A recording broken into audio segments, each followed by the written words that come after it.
na parte de segunda-feira, a luz vence a escuridão. Sempre a luz vence a escuridão. Aleluia por isso. Abra sua Bíblia em Judas.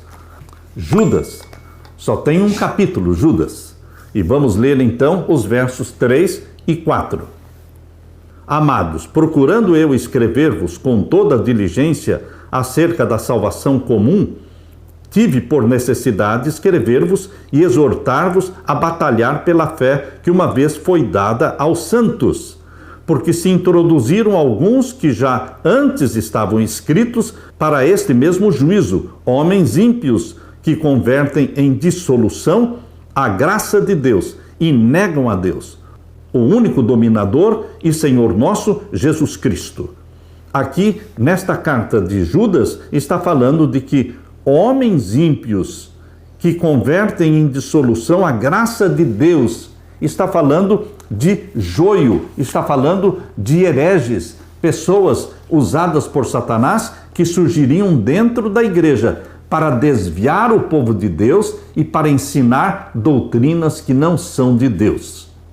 O livro de Judas foi escrito antes de 65 depois de Cristo, para cristãos amados em Deus Pai e guardados em Jesus Cristo. Esta é a linguagem que nós vemos no verso 1. Judas, servo de Jesus Cristo e irmão de Tiago, aos chamados queridos em Deus Pai, amados em Deus Pai, queridos em Deus Pai e conservados por Jesus Cristo.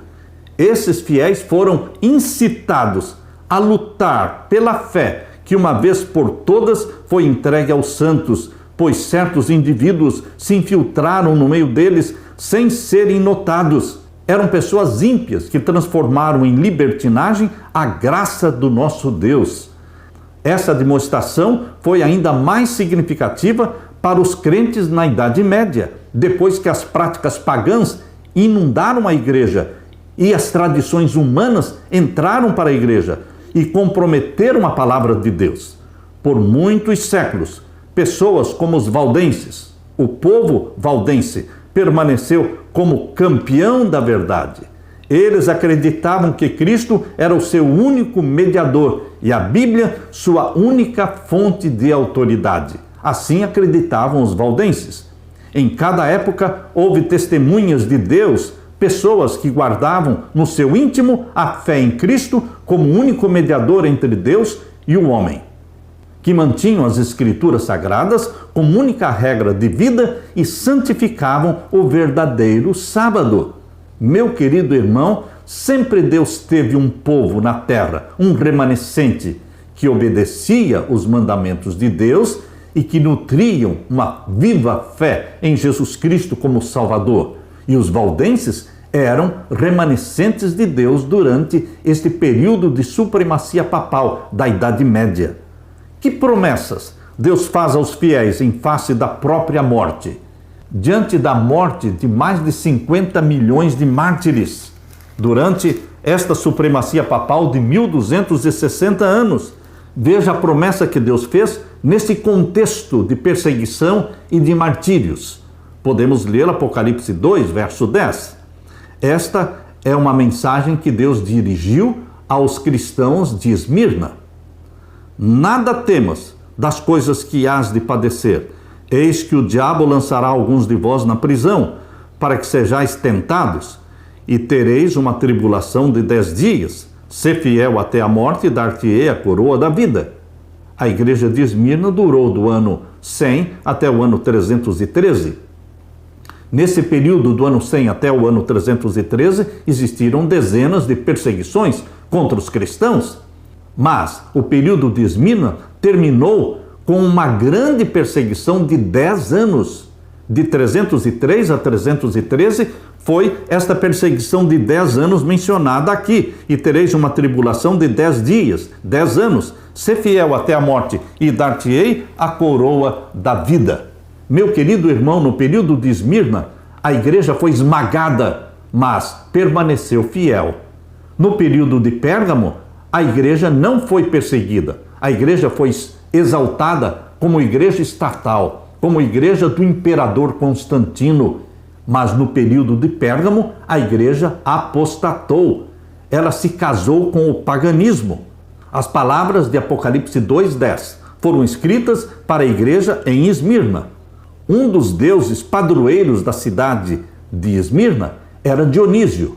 Dionísio, o deus da festa e da fertilidade. Quando os sacerdotes de Dionísio morriam, colocava-se uma coroa na cabeça deles em seu cortejo fúnebre. João, quando escreveu para a igreja de Esmirna, comparou essa coroa terrena, colocada por ocasião da morte, com a coroa da vida, que será colocada na cabeça dos vitoriosos sobre as forças do mal. A coroa da vida inspirou os fiéis a suportar a morte por amor a Jesus. Ela motivou os crentes nas aflições e inspirou os valdenses na dor e na perseguição.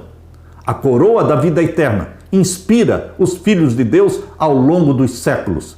Eles sabiam que veriam a Jesus um dia e viveriam com ele para todo sempre. A coroa da vida eterna apela para você e para mim. Sofreremos? Sim. Seremos perseguidos? Sim. Mas tem uma recompensa nos esperando. Se nós fixarmos os nossos olhos em Jesus Cristo, seremos mais do que vencedores. A coroa da vida eterna que receberemos das mãos de Jesus nos encoraja nas dificuldades.